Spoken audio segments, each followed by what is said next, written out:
of Australia in 2001. He was the fitness conditioner.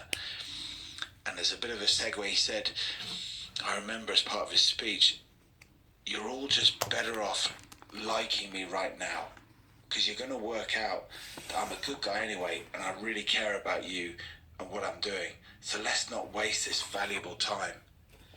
And this is exactly, I think, how it worked. He was no nonsense, transparent, and completely honest with it.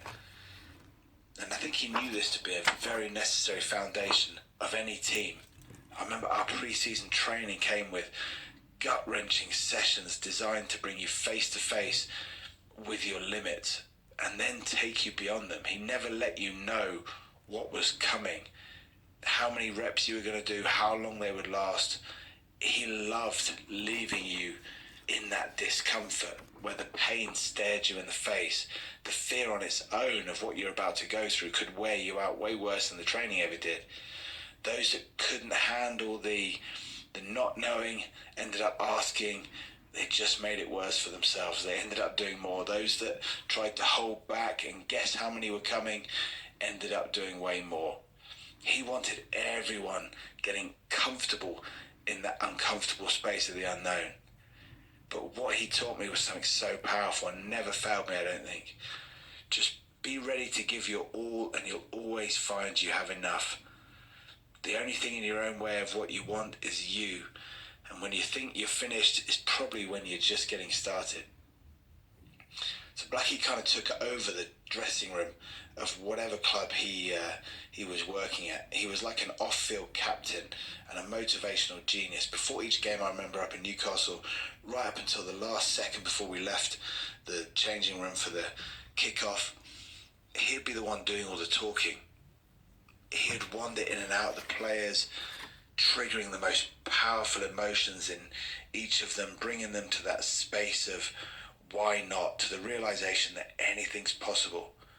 The way he spoke, his presence, his absolute embodiment of what he was asking, the clarity. He was like an extra player on our team, more like an extra 5 players that the opposition just didn't have. So it made you feel so secure, knowing that he was there, that he was on the sidelines, in the dugout, just in case things got a bit tasty, as it were. Just made you feel like you could do anything.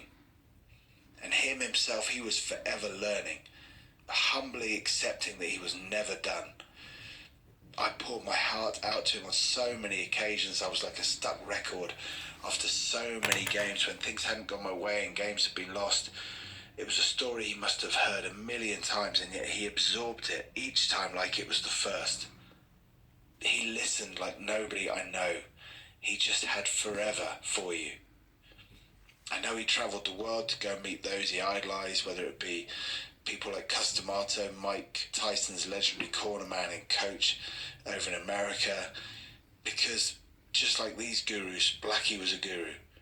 His whole philosophy was that he got to know you so well, almost better than you knew yourself at times.